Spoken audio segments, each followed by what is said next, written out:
할렐루야. 자, 오늘은 필리핀에서 30여 년간 아름다운 사역을 하고 계시는 오진한 선교사님을 초대했습니다. 제가 짤막하게 소개한다면 일로일로 지역에서 사역하고 계시고요. 또한 보라카이에도 교회가 있습니다. 현지 신학교와 신대원을 세워서 올해도 8명 목사 현지인들 올해도 8명 목사 안수식을 지난달에 했고 약 한 50여 명의 현지 목사님들을 배출을 하고 있습니다. 청소년 공동체를 이루어서 함께 생활하면서 그들과 함께 생활하고 또한 다음 세대들을 세우는 사역을 아름답게 감당하고 있습니다. 또 이제 목사 안수 받고 나가서 함께 사역하는 30-40명의 협력교회로 활동을 하고 있기도 하십니다. 오늘 나오셔서 귀한 말씀 또 은혜 나눠주실 때 은혜 많이 받으시기를 바랍니다. 우리 나오실 때 우리 박수로 목사님을 맞이하겠습니다.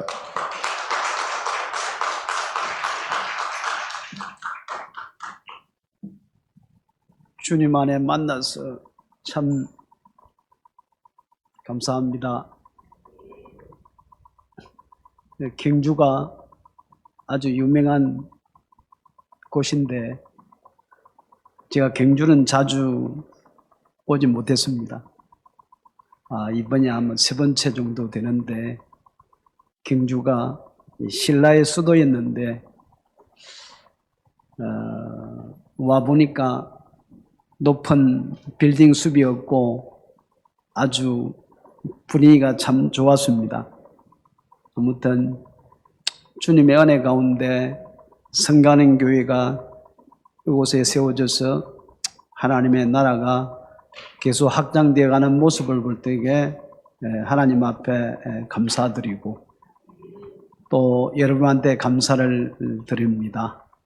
이 교회가 하나님의 은혜 가운데 계속 부흥되고 하나님의 뜻을 이루어드리는 귀한 교회가 되기를 또 바라며 기대합니다. 우리 하나님 말씀 잠시 보겠습니다. 마가복음 14장 3절로 9절 말씀입니다. 마가복음 14장 3절로 9절 말씀. 예수께서 베다니 나병한 자 시몬의 집에서 식사하실 때에 한 여자가 매우 값진 향유 곧 순전한 나드 한 옥합을 가지고 와서 그 옥합을 깨뜨려 예수의 머리에 부으니 어떤 사람들이 화를 내어 서로 말하되 어찌하여 이 향유를 허비하는가? 이 향유를 300데나리온 이상에 팔아 가난한 자들에게 줄 수 있겠도다 하며 그 여자를 책망하는지라. 예수께서 이르시되 가만두라. 너희가 어찌하여 그를 괴롭게 하느냐? 그가 내게 좋은 일을 하였느니라. 가난한 자들은 항상 너희와 함께 있으니 아무 때라도 원하는 대로 도울 수 있거니와 나는 너희와 항상 함께 있지 아니하리라.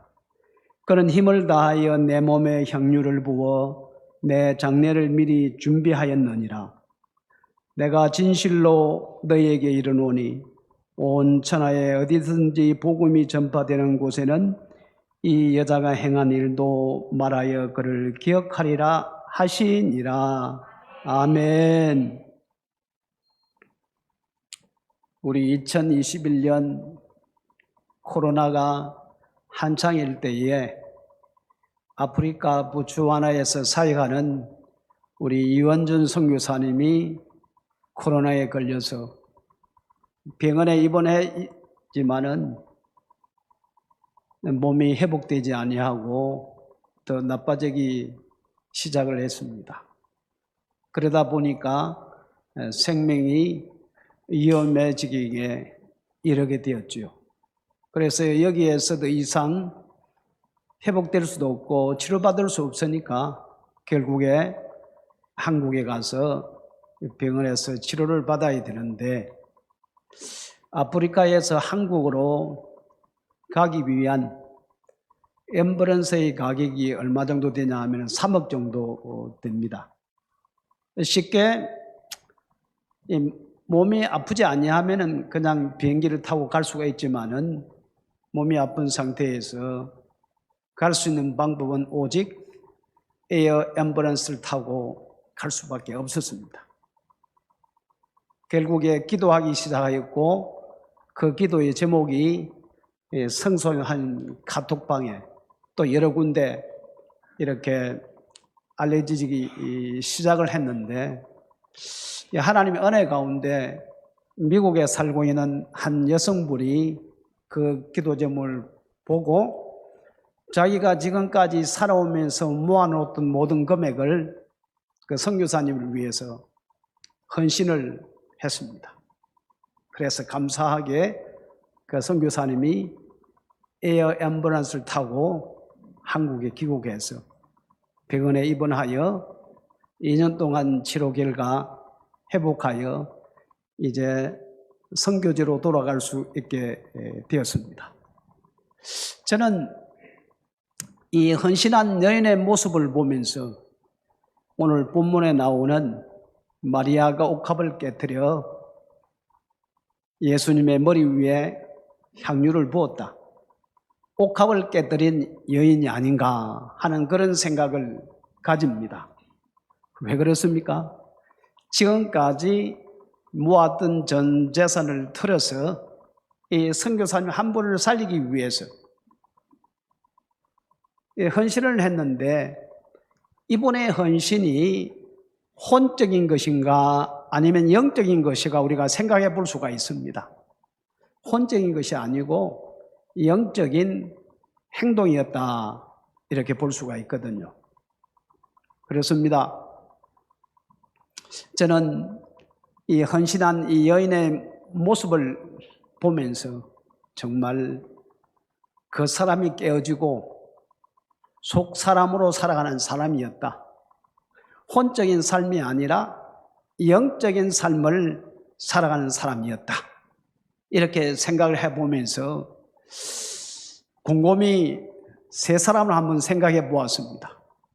다윗이 하나님의 법궤를 다윗성으로 가져올 때에 얼마나 기뻐서 춤을 추면서 자기의 바지가 내려갈 정도로 알지 못하고 춤을 추고 기뻐했을 때에 집 안에서 창문을 통해서 미갈이라는 자매가 그 모습을 보면서 그 마음속에 조롱했다라 이렇게 말하고 있습니다. 다윗은 너무나도 기뻐서 춤을 추고 있었는데 집 아래에 있던 미갈은 그 모습을 보고 그를 조롱했다. 한 사람 너무 벗기가 더러니 기뻐서 절구했는데 한 사람은 조롱하는 모습을 볼 수가 있다. 그리고 우리 누가복음 7장 36절로 50절 말씀에 보면은 또 죄인인 여인이 시몬의 집에 식사하고 계실 때에 옥합을 가져와 깨뜨렸던 사건이 있습니다. 그 바리새인 시몬은 그 여인이 어떤 여인인데 예수님께서 왜 허락하느냐? 그래서 예수님께서 뭐라고 말씀했습니까? 너는 내가 너의 집에 들어왔을 때에 입 맞추지도 않고 발 씻길 물도 주지 아니했다. 그런데 이 여인은 자기 눈물로 내 발등을 적시고 자기의 머리털로 내 발등을 씻고 그리고 향유를 부었다. 이렇게 말씀했던 것을 볼 수가 있습니다. 그리고 오늘 본문 말씀에 보면은 어떤 사람들이 마리아가 옥합을 깨뜨려 예수님의 머리에 부을 때에 비방하고 책망했던 내용이 오늘 본문에 나오거든요. 아마 누구일까 한번 생각해 보니까 가룟 유다가 아닌가. 이 300데나리라는 데는 이 향유를 왜 허비하느냐? 여러분, 예수님 바라보는 관점하고 그 주위의 제자들이나 사람들이 바라보는 관점하고 완전히 달랐던 것을 볼 수가 있습니다. 그렇습니다. 청년들이 선교지에 들어와서 선교 활동을 할 때에 제가 꼭 그들에게 부탁하는 이야기는 여러분의 생각을 내려놓고 하나님의 마음을 가지고 하나님의 생각을 가지고 이것을 바라보십시오. 바라볼 때에 하나님께서는 여러분을 통해서 무언가를 하기를 원하는 것을 분명히 말씀해 주실 겁니다.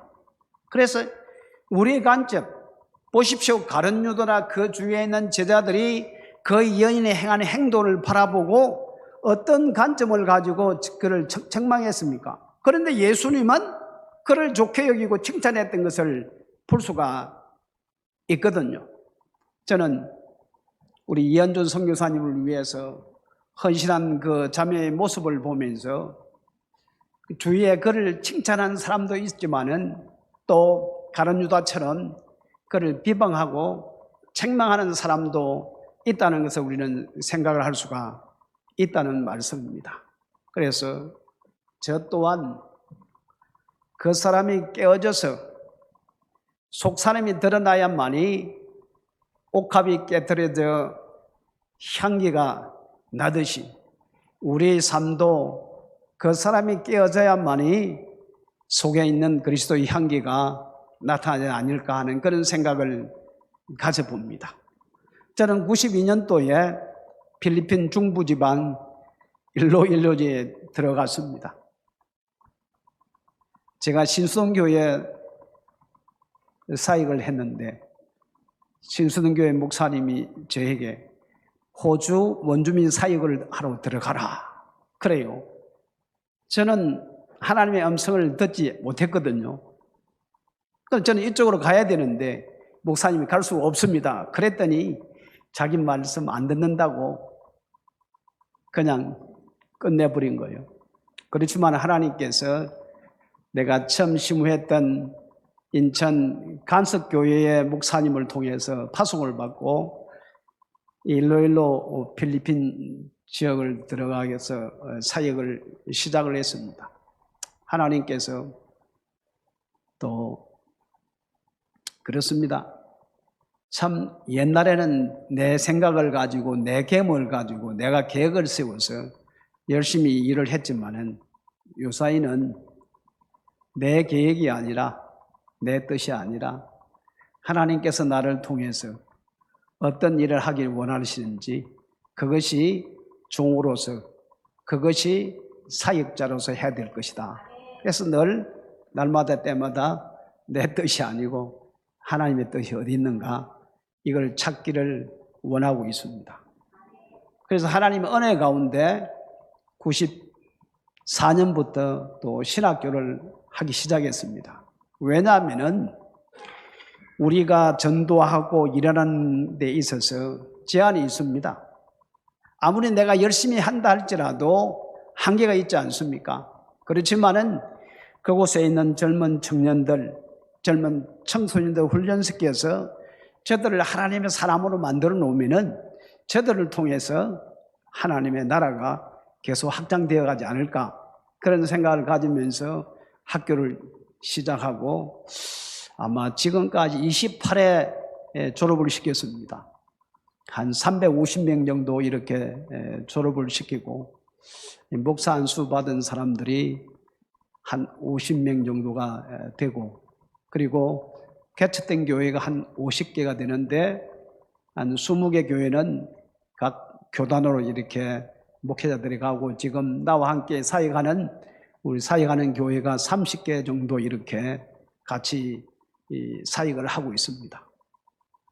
이렇게 신학교도 하고 2000년부터 또 신학대학원을 이렇게 하다 보니까 또 필리핀 사람들을 또 훈련시켜서 선교지로 보내야 되겠다 하는 그런 마음을 먹게 되었습니다. 99년도에 하나님께 저에게 어떤 마음을 주셨냐 하면은 저 라오스에 대한 그런 마음을 주셔서 라오스를 품고 기도하고 그리고 수도가 비행장인데 새벽 정도 들어가서 리서치를 하고 이제는 내가 필리핀 사역을 접고 라오스로 옮겨야 되겠다 하는 그런 마음을 하나님이 주셨어요.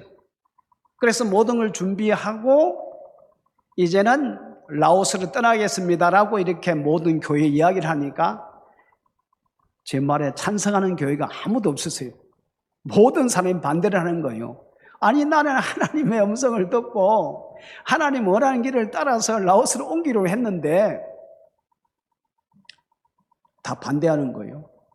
반대하는데 내가 어떻게 갈 수 없지 않습니까? 또 이걸 놓고 기도하기 시작했습니다.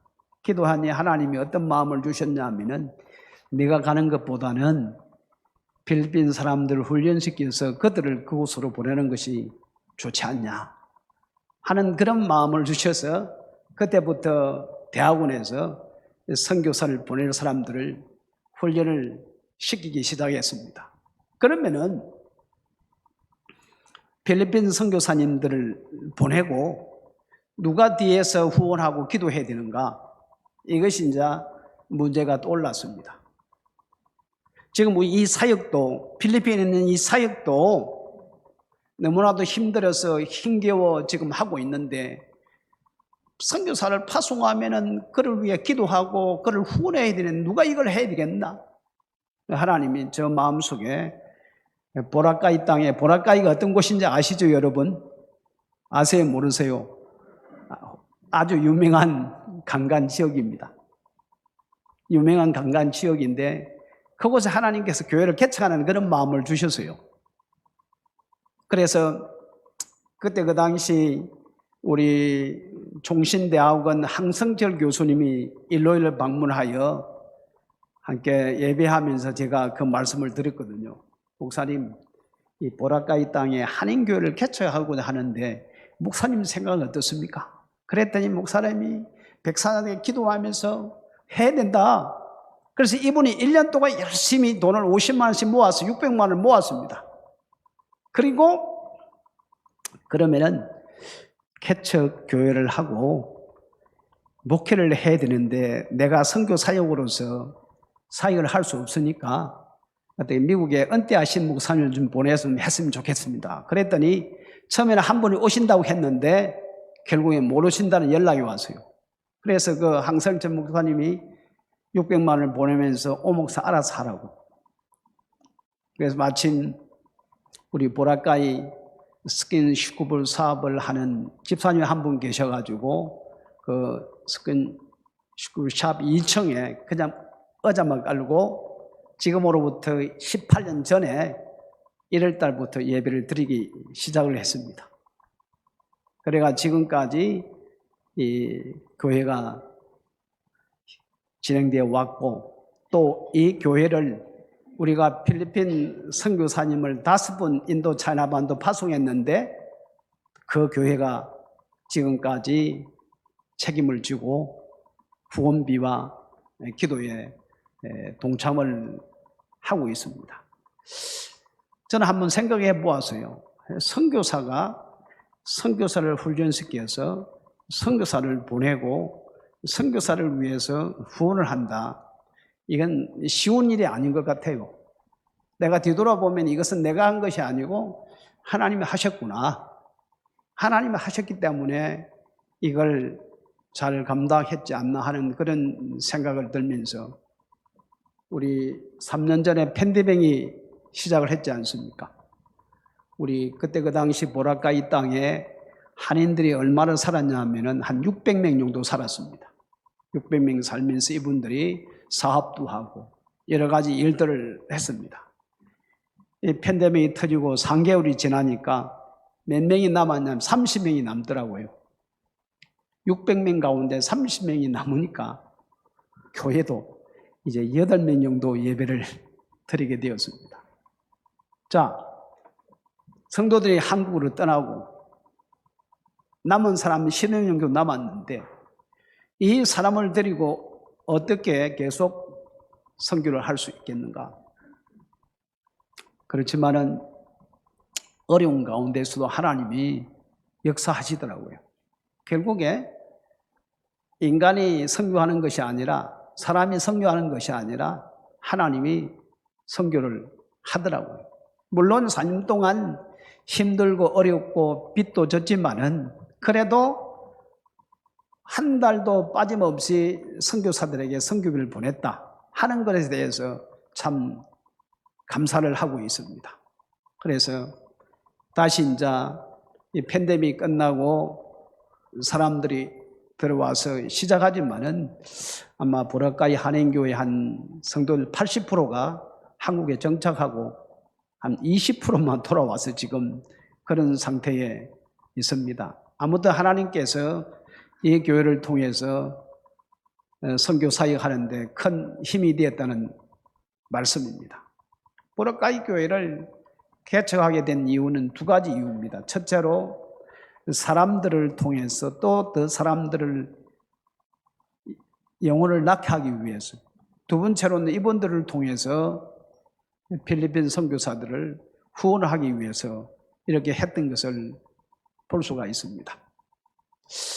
그래서 제가 지금 안식년을 가지면서 곰곰이 한번 뒤를 돌아보니까 우리 현재 지금 30여 개의 교회가 지금 성장해 가고 있는데 성장해 가던 그 과정을 보니까 참 하나님의 은혜였다 하면서 개교회의 이제 부흥을 위해서 우리 선교사가 해야 할 무언가를 곰곰이 생각해 볼 때에 이 각 교회에 목회하는 목사님 자녀들이 있지 않습니까? 이 자녀들을 좀 훈련을 시켜야 되겠다. 그래서 그들에게 장학금을 주고 심지어 우리가 살고 있는 선교센터에 불러서 함께 학교를 다니면서 함께 생활하면서 훈련을 시키고 그리고 목회자들이 자녀들의 등록금을 대야 되는데 그걸 대신 선교사가 이렇게 지원해 주니까 목회자들은 더 열심히 목회하며 또 이들이 대학을 졸업하고 직장을 이렇게 다닐 때에 또 개교회가 이렇게 자립해 나가는 그런 모습을 볼 수가 있었습니다. 지금 우리 일로일로 교회 한 200여 명이 모이는데 대부분의 멤버들이 20년 전에 주일학교 때부터 그들을 양육한 장학금을 주고 돌봐준 아이들이 성장해서 시집가고 장가가고 그래 주축 멤버들이 지금 이루어졌던 것을 볼 수가 있거든요. 그래서 우리 집 사람이 그 모습을 보면서 청소년 사역이 굉장히 중요하다. 그래서 한 30명 정도 함께 공동적 생활을 하고 있는 거예요. 저는 3일은 일로일로 학교 때문에 내려와서 강의도 하고 4일은 보라카이 교회에서 이제 사역을 하는데 나는 도저히 그걸 못해요. 그런데 우리 집 사람은 그 30명과 함께 실험하는 모습을 볼 때에 처음에는 마음이 하나도 안 들어요. 왜요? 행동하는 모습이나 말하는 모습이나 하나도 마음에 드는 거 없어요. 그런데 저도 그렇고 제 사람들 그렇고 처음에는 막 뭐라 하기도 하고 보암도 치기도 하고 그게 안 되더라고요. 결국에 어떤 마음을 먹게 됐냐 하면은 우리가 저들을 바라볼 때에 우리가 가지고 있는 고정관념을 가지고 저들을 바라보는 것이 아니라 하나님의 마음이 어떤 마음인지 그 마음을 가지고 우리가 저들을 바라볼 때에 저들에게 공렬한 마음이 생기고 불쌍한 마음이 생기고 오히려 꾸중하고 뭐라 하는 것보다는 오히려 등을 쓰다듬어주면서 위로하고 사랑한다 하고 앞으로 너는 하나님의 삶을 훈련하게 될 거야. 이렇게 칭찬하고 격려하다 보니까 저들이 차츰차츰 변화되는 모습을 볼 수가 있었습니다. 그때부터 이제는 우리의 마음을 내려놓고 하나님이 이들을 어떻게 바라보시는지 하나님께서 이들을 통해서 어떤 일을 하기를 원하시는지 포커스가 하나님의 가다 보니 이제는 저들에게 사랑하는 마음이 생기게 되었습니다. 그러니까 오히려 꾸중하는 것보다는 칭찬을 많이 하고 네가 이렇게 하는 것보다는 이렇게 했으면은 하나님 참 좋아할 거야. 이러다 보니까 이 같이 공동체 생활을 하면서 훈련받고 있던 사람들이 변화되고, 이 포커스는 어떻게 하면 저들을 하나님의 사람으로 만들어서 이 땅에 하나님 일을 하게 할 것인가, 이게 참 중요하거든요. 우리가 너무나도 잘 아는, 하나님께서 모세를 왜 애굽 땅에 보냈습니까? 오직 한 가지입니다. 이스라엘 백성들을 애굽 땅에서 이끌어내어 광야에서 하나님을 섬기기 위한 것입니다. 우리도 마찬가지입니다. 우리가 저들을 훈련시키는 목적은 딱 한 가지. 어떻게 하면 저들이 하나님의 사람이 되어서 하나님을 예배하고 하나님의 일을 하는가? 하나님을 섬기기 위한 목적이거든요. 저도 마찬가지고 예수 믿는 모든 사람들의 목적이 하나님을 섬기기 위한 것이거든요. 그러니까 내 생각과 내 마음과 내 뜻이 아니라 하나님께서 저들을 향한 마음이 무엇인지, 하나님께서 저들을 무엇을 통해서 무엇을 하기를 원하는지 그것을 알고 그것을 빨리 캐치하고 그것을 위해서 훈련시키는 것이 하나님의 뜻을 이루는 것이다 라는 것을 생각하면서, 참 옛날에는 저도 일에 미쳐서 일한 사람이거든요. 계획을 세워놓으면 그 계획을 이루기 위해서 앞뒤를 바라보지 않고 앞만 보고 나갔던 것을 볼 수가 있거든요. 그래서 지나온 과거를 가만히 뒤져보면 참 어리석은 짓을 참 많이 했어요. 하나님이 원하지 않는 일인데 그것이 하나님이 원하는 일인 줄 알고 하여튼 줄똥살똥 모르게 열심히 일을 했거든요. 그런데 요사이는 이것이 하나님의 뜻인지, 이것이 나를 통해서 하나님이 이루기를 원하시는 뜻인지 먼저 하나님께 묻는 일들을 많이 합니다. 옛날에는 묻지 않고 내 마음 내 뜻대로 했지만은 이제는 우리 주인 누굽니까? 예수님이 우리 주인이거든요. 주인이 원한 대로 하기 위해서는 먼저 주인에게 물어봐야 되지 않냐? 주인에게 물어보는 거예요. 그래서 자기 경영이 하나님 앞에 심각한 죄다라는 것을 깨닫기 시작했습니다. 자기 경영, 자기 계획을 따라서, 자기 경험을 따라서, 자기의 뜻을 따라서 계획을 세우고 실천하는 것, 이 모든 것이 하나님 앞에 큰 죄인 것을 볼 수가 있고, 오히려 사람을 죽인 죄보다 큰 죄가 뭐냐면은 자기 경영인 것을 깨닫기 시작을 했습니다. 복음이 뭡니까? 복음이 예수님이잖아요. 예수님과 함께 살아가는 것, 함께 살아간다는 것은 예수님 내 안에서 역사하기 위해서는 내 뜻을 내려놓고 예수님께서 내 안에 역사하도록 맡기는 것, 이것이 아니지 않습니까? 그러니까 자기 경영이 아주 하나님 앞에 큰 죄인 것을 깨닫고 그때부터 하나하나라도 늘 주님께 묻는 그런 일들을 해야 되겠다 해서 이제는 내 뜻을 내려놓고 주로 하나님의 뜻을 구하는 일들을 지금 많이 하려고 노력을 하고 있습니다. 아까 우리 목사님께서 혼자 왔냐 이렇게 말씀을 했는데, 그렇습니다. 제가 팬데믹 동안 3년 동안 정신적으로 육체적으로 참 힘이 들었거든요. 왜냐하면 우리 선교사를 파송하지 아니했다면은 팬데믹이라도 좀 편안하게 이렇게 사역할 수 있었는데 성도들은 거의 나가버렸죠. 어떻게 하면 이 선교사들을 계속 선교사들 후원해 주지 아니하면은 살아갈 수 없지 않습니까? 이걸 위해서 고민하고 짜고 기도하고 하다 보니까 제가 너무 정신적으로 육체적으로 지쳐 있었던 모양이에요. 그래서 금년 들어와서 교회에 금년 안식년 합니다. 이렇게 선포하고 지금 들어와서 쉬고 있는데 왜 집사람은 오지 않았느냐? 집사람 나름대로 또 사역을 참 많이 하고 있습니다. 왜냐하면은 사역이 크다 보니까 내가 하는 사역하고 집사람 하는 사역이 약간 이제 좀 정리를 해서 간섭하지 아니하고 당신이 이걸 좀 맡아라.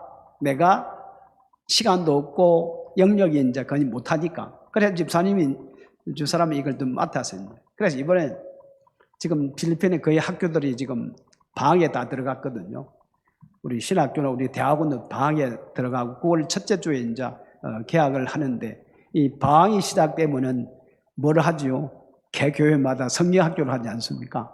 그래서 교회가 30개 정도 넘으니까 이제는 이번엔 또 집사람이 계획을 세워서 일로 교회 주축으로 해서 청년들이 선생님이 되어가지고 한 3일 동안 성경학교 교사 강습을 하고 그걸 하고 나서 3일씩 이 교회에서 3일 그 다음 이 교회에서 3일 그러니까 계속 한 달 이상 이게 이제 연결이 되는 거예요.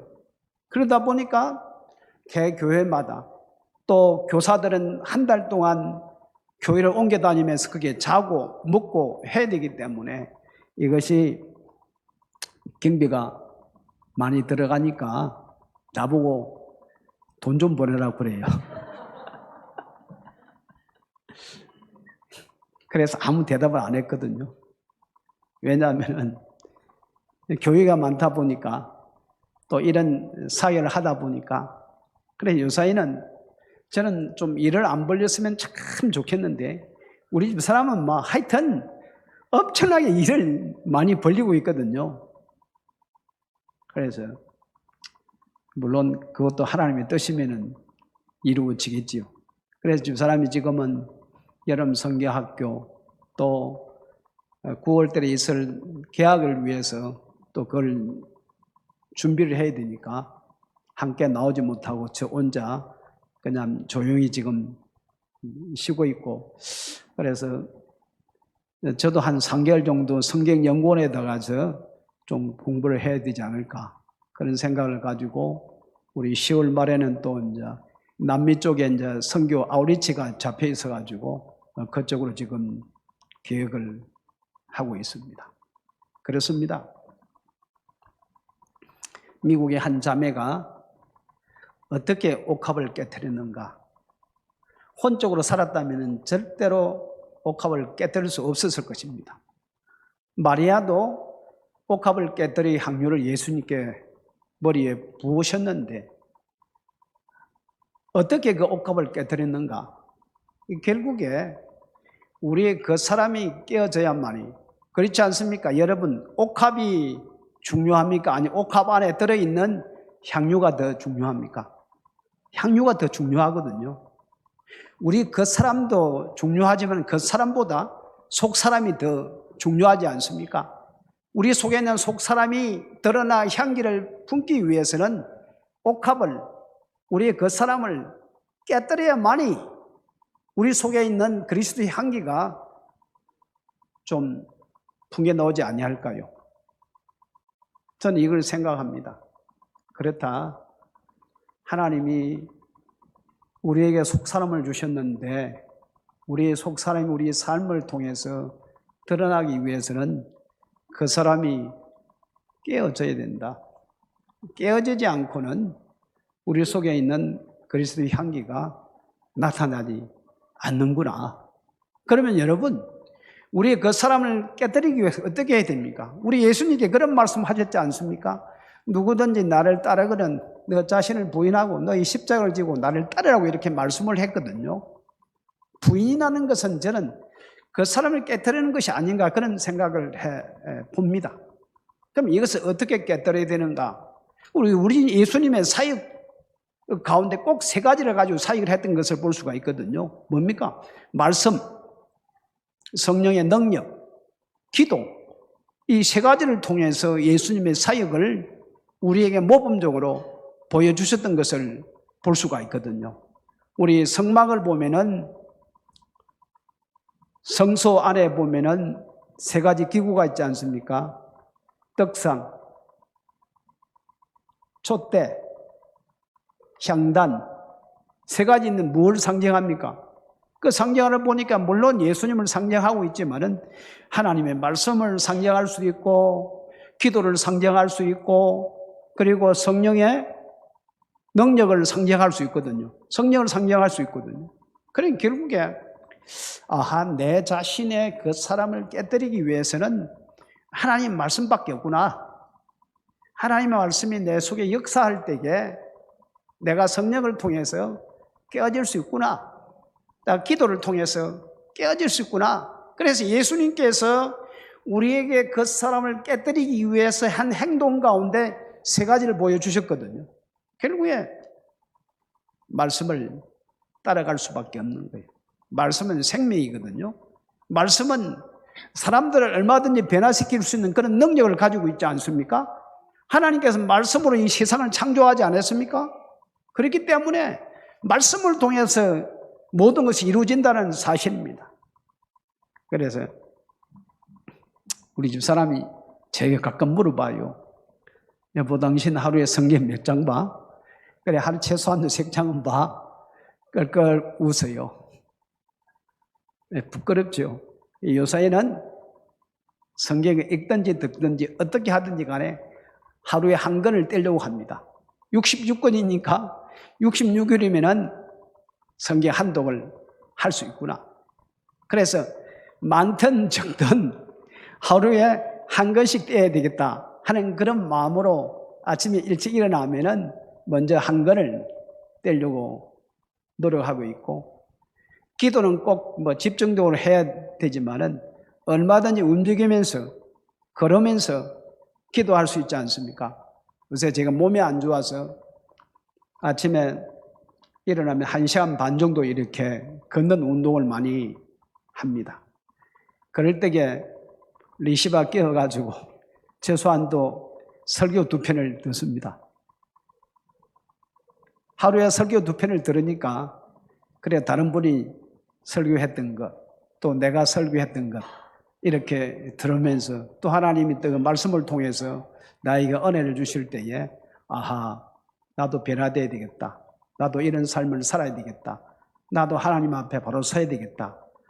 나도 정말 그 사람이 깨어지고 속 사람이 드러나 그리스도의 향기를 드러내야 되겠다 하는 이런 마음을 먹을 때가 굉장히 많이 있거든요.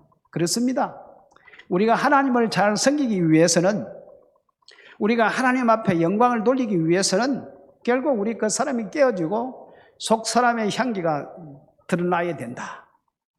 여러분, 우리의 삶의 목적은 하나님을 섬기고 하나님의 영광을 위해서 살아가는 것을 볼 수가 있거든요. 그래서 오늘 아침에 우리 목사 안수 받으러 이 캄보디아에 파송했던 선교사 가족이 지금 들어와 있어요. 저도 한국에 들어와서 파송한 교회나 여러 목사님들이 저에게 맛있는 거 사주고 이렇게 또 사익부도 주면은 기분이 굉장히 좋더라고요. 저도 그런 기분을 맛보았는데 우리 선교사님이 들어왔는데 그냥 있을 수 없지 않습니까?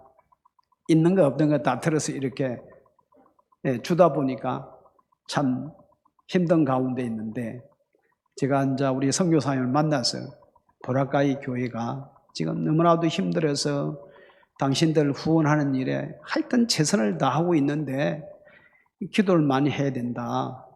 왜냐하면 하나님은 모든 것을 다 알고 계시기 때문에. 왜냐하면 우리 프롬펜에 영어 아카데미를 오픈해서 교회와 함께 지금 그 사역을 하고 있고, 우리 건물이 1층, 2층, 3층을 빌려서 한 달에 세를 주면서 그쪽에서 사역을 하고 있는데, 이 친구들이 잘못된 생각을 가지면은 지금 이제 학생들이 한 80명 정도 되는데, 물론 한 20불 정도, 한 달에 20불 정도 이렇게 받아요.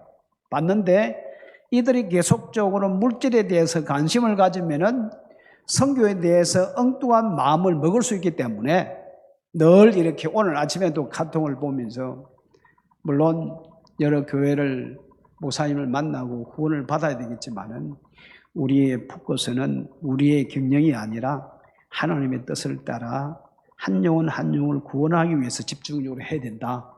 아침에 이렇게 카톡을 주면서 다시 격려하고 위로하고, 왜냐하면 엉뚱한 마음을 먹을 수가 있고 또 정말 하나님의 영광을 위해서 살아가야 되는데 그래야지 못할 때가 있지 않을까 하는 그런 생각을 가집니다.